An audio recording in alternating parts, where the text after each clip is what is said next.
अगर ये थोड़ा जल्दी पहुंच जाता तो इसको आविष्कार मिल जाता। तब संत ने कहा, राजा तुम बात की स्पष्टता को नहीं देख रहे हो। अगर सचमुच में ऐसा आविष्कार किया होता तो मरता थोड़ी, वो तो जीवित रहता। तुम जिस चीज के पीछे पड़े हुए हो वो नहीं है, पर तुम्हारे दिमाग में एक ऐसा फितूर चढ़ा हुआ है कि उस चीज को पाने के बाद मरना नहीं पड़ेगा, परंतु वो चीज नहीं। अब बात आती है कि मैंने ये कहानी आपको क्यों सुनाई। पसंद आई? हाँ, थोड़ी बहुत, ज्यादा।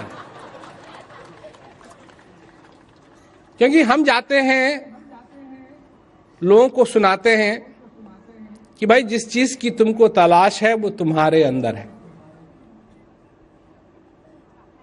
अब ये सुनना तो बड़ी आसान बात है,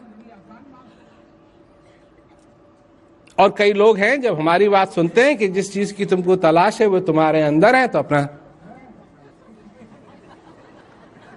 सिर भी हिलाते हैं। परंतु क्या इस बात को समझते हैं कि वो हमारे अंदर है? बूंद समाई समुद्र में, ये जाने सब कोय, समुद्र समाया बूंद में, बूझे बिरला।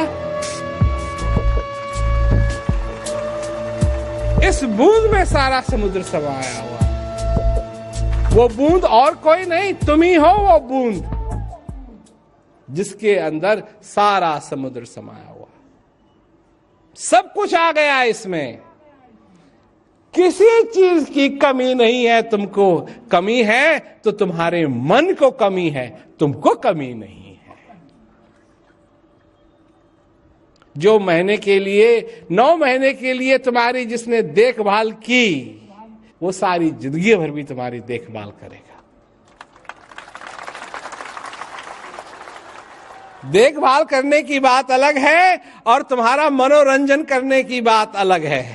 वो तुम्हारा मनोरंजन करेगा या नहीं ये मैं नहीं कह सकता।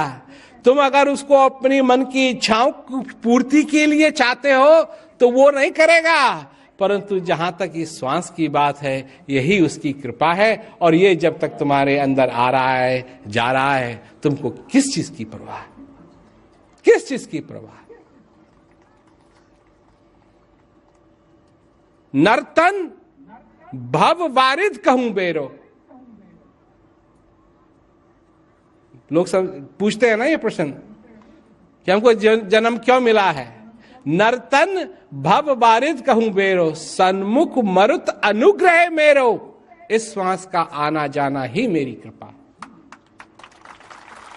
लोग समझते हैं कृपा क्या है, जब जेब में पैसे हैं तब कृपा है, और जब जेब मार पे पैसे निकाल देता है तो वो कृपा खत्म हो गई,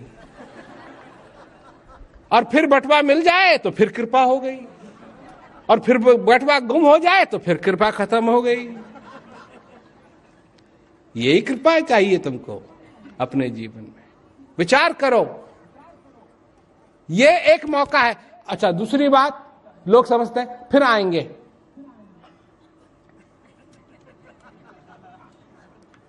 जबकि संत भाव ने साफ साफ कहा हुआ है कि यही है, यही एक मौका है। संत महात्माओं ने कहा है कि ये जीवन बार बार नहीं मिलेगा। फिर भी हम यही सोचते हैं कि मिलेगा मिलेगा मिलेगा, क्योंकि जिस प्रकार से इस जीवन को हम बिता रहे हैं, हम यही सोचते हैं कि हमको फिर भी मिलेगा।